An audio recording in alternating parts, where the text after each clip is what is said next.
Tuesday edition PFT OT, the place where we talk about the things we weren't able to get to during the 2 hours on NBCSN, which will soon be the 2 hours live on Peacock with the re-air on NBCSN, and we're looking forward to that.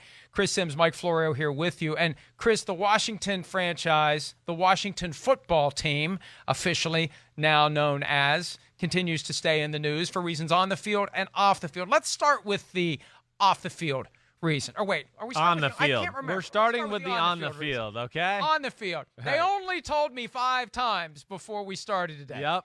On the field, there's a question about the quarterback position.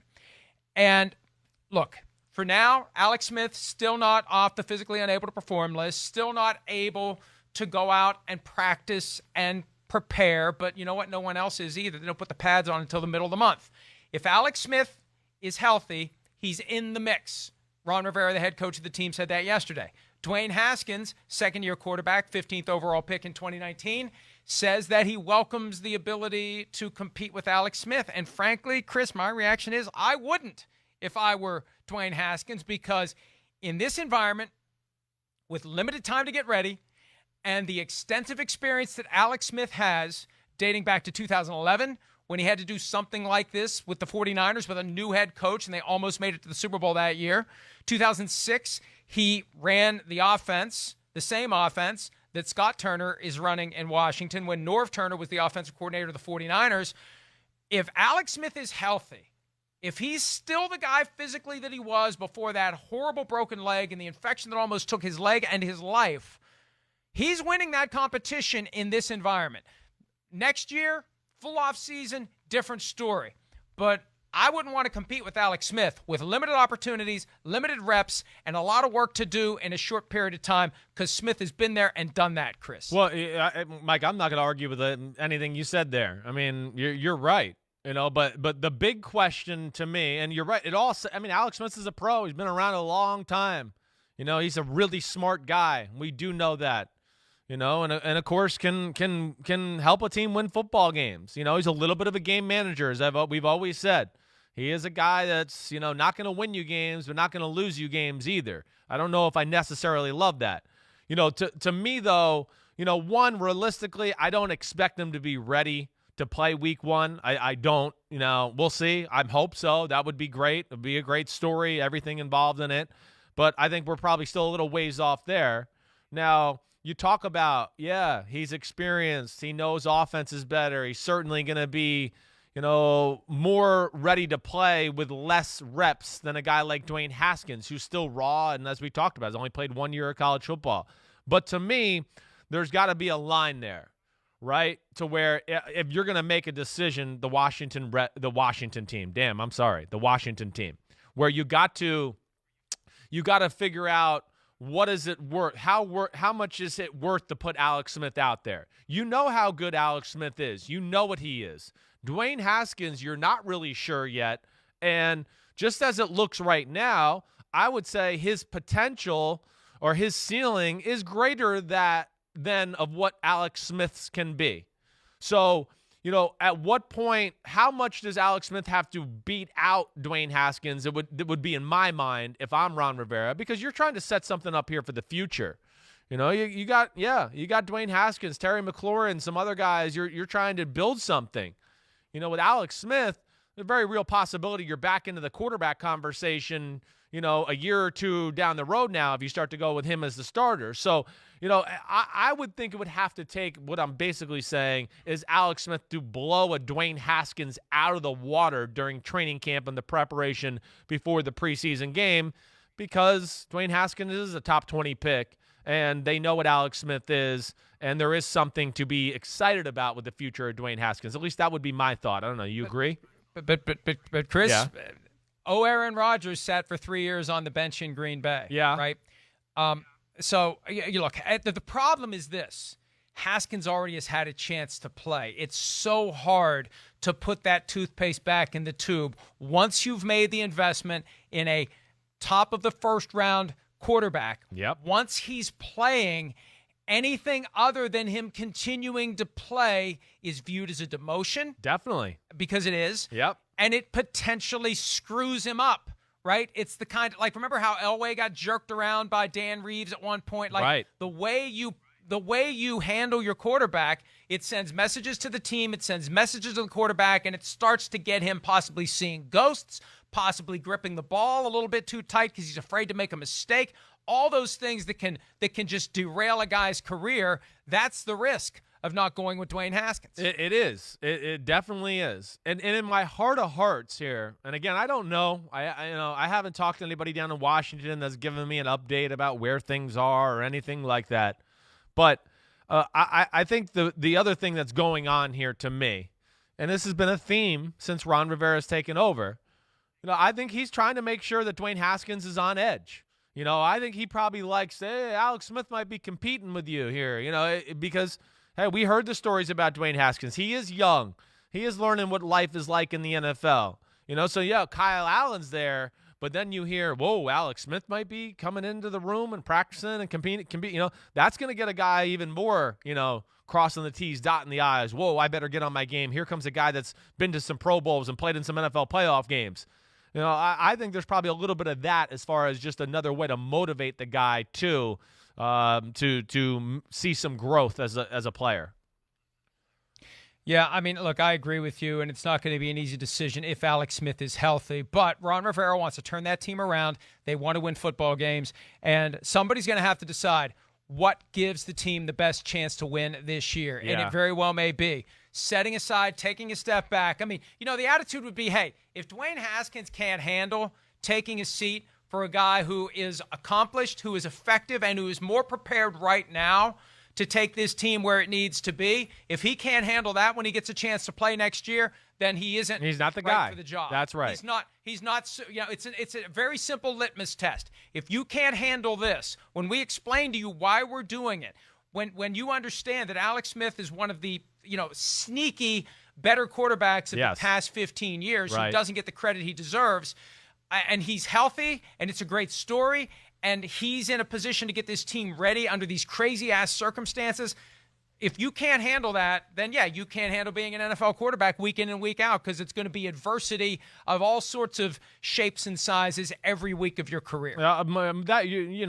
Spot on. I mean, I get so that to me is one of those like token phrases sometimes I hear people talk about where, you can't bench that young rookie quarterback or that second-year you'll ruin him.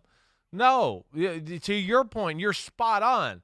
If it ruins him, then he's ruined. He's done. He can't play in the NFL. He's obviously too fragile and can't get back up off the canvas after getting knocked down and continue to fight. So I do think that's a very real possibility. There's no doubt.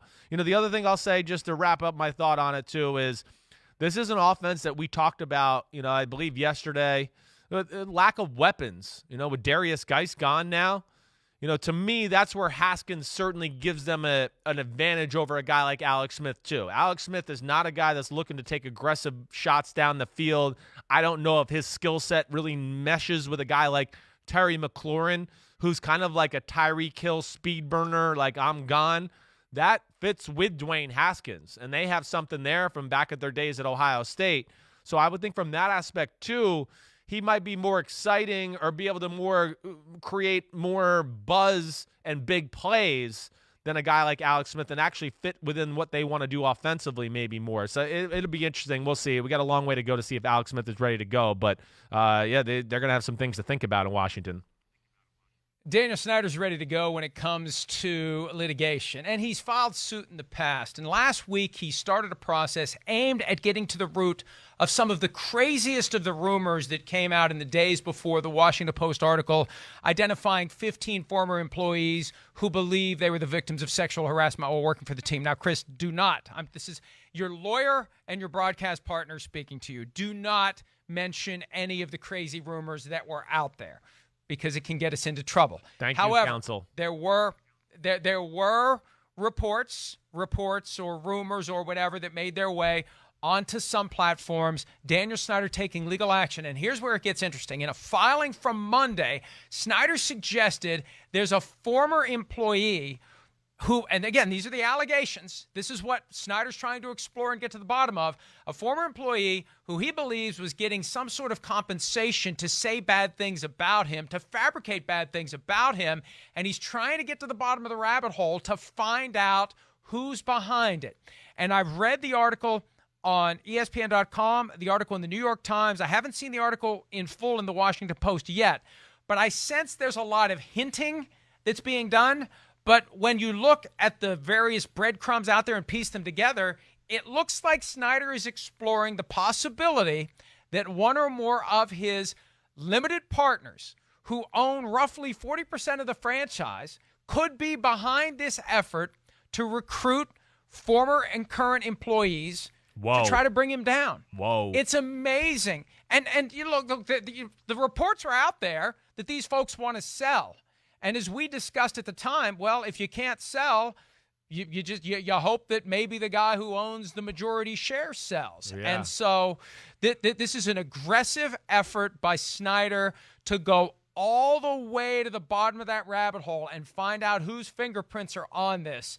And it has the potential to be a piece of litigation unlike any we've ever seen, where we have the majority owner of an NFL team potentially targeting one or more of his partners, potentially, depending upon where the evidence leads, for an allegation that they were conspiring with current and former employees in an effort to bring him down by essentially, and again, this is where the breadcrumbs potentially lead. The allegation would be that they were in some way paying these people to say things that weren't true about Daniel Snyder in order to bring him down. If that's where this goes, Chris, we've never seen anything like it, and we probably never will again. Well, yeah, I've never heard of anything like it. I mean, I understand Daniel Snyder trying to, dig to the bottom of this and figure this out. I will say this, just at a very base level, and again, yeah, you're right, it's all speculation at this point. We don't know. We've heard a million rumors and stories, both of you and I. I will say that it does seem, not so coincidental to me that we heard rumblings from, the minority owners of the Washington football team, and then, yeah, they might want to sell their shares and whatever else, and then a few weeks later, that whole, Washington Post story came out. I did find that a little peculiar to go, wait, I just heard there's some people here that don't want to be a part of this anymore, and now all of a sudden there's a story about, the whole thing falling apart or issues in Washington, whatever it may be. So, yeah, fascinating. I don't know. I really don't know. So, we'll see what kind of answers Daniel Snyder gets. And he is not letting go of this. And we have seen in the past he had suit against the Washington City paper. If he genuinely believes that there is, number one, an effort to try to bring him down coming from within the house, within the building, and that they are lying about him in an effort to expedite that process, then I say go for it. Go ahead, dig. That's right. See what you can find. Right. And we'll see where the evidence leads. And again, we're not making any accusations. What we're doing is interpreting what has been reported based on what's in the filing that was submitted to a federal court yesterday. Wherever it leads, it leads. But it looks like, at this point, Daniel Snyder and his counsel are not ruling out anything, including the possibility that maybe one or more of his limited partners could be behind an alleged effort to try to bring him down. And, wow. We're going to continue to monitor it, and we'll talk about it as need be here or on PFT Live or at ProFootballTalk.com, any of the various platforms. We're going to call it a day. Chris, thanks as always for your contributions. Everybody have a great day. We'll see you back here again on Wednesday. See ya.